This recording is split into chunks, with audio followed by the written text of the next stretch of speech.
அஸ்ஸலாமுஅலைக்கும். இன்னைக்கு நம்ம mutton kebab recipe தான் பார்க்க போறோம். குக்கர்லாம் யூஸ் பண்ணாம ஒரே பாட்டா செய்ய போறோம். நீங்க மட்டன் வாங்கினா கண்டிப்பா இப்படி ட்ரை பண்ணி பாருங்க. டேஸ்ட் வேற லெவல்ல இருக்கும். அதுக்கு வந்து நான் ஒரு பவுல் எடுத்துக்கேன். பவுல்ல வந்து 1 ஸ்பூன் மிளகாத்தூள், 1/2 ஸ்பூன் வந்து காஷ்மீர் மிளகாத்தூள், 1/4 ஸ்பூன் மஞ்சள்தூள், ஸ்பூன் வந்து கரம் மசாலா, 1 ஸ்பூன் வந்து இஞ்சி கார்லிக் பேஸ்ட், 2 ஸ்பூன் வந்து சீரகத்தூள். இதுதான் வந்து முக்கியமா வந்து டேஸ்ட் கொடுக்கும். அதெல்லாம் சீரகத்தூள் கொஞ்சம் எக்ஸ்ட்ரா ஆட் பண்ணிக்கோங்க. அரைல வந்து லெமன் பிழிஞ்சிருக்கேன். தேவையான அளவு உப்பு. இப்போ எல்லாமே நல்லா மிக்ஸ் பண்ணிட்டு நான் வந்து 1/2 kg வந்து மட்டன் எடுத்துக்கேன். எலும்புல மட்டனா குட்டி குட்டி பீஸா வந்து கியூப் சைஸ் வந்து கட் பண்ணிருக்கேன். இப்போ வந்து ஒரு 2-3 மினிட்ஸ் வந்து நல்லா மிக்ஸ் பண்ணனா இந்த ஸ்டேஜ் வந்துடும். இப்போ வந்து இதை வந்து ஒரு 1/2 மணி நேரம் ஊற வைக்கலாம்.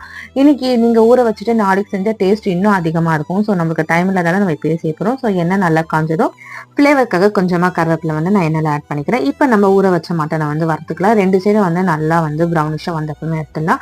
நம்மளுடைய சுவையான மட்டன் கபாப் ரெடி. நீங்களும் கண்டிப்பா ட்ரை பண்ணிட்டு எப்படி இருந்துச்சுன்னு கமெண்ட் பண்ணுங்க. உங்க ஃப்ரெண்ட்ஸ் அண்ட் ஃபேமிலிக்கும் ஷேர் பண்ணுங்க. மறக்காம சப்ஸ்கிரைப் பண்ணி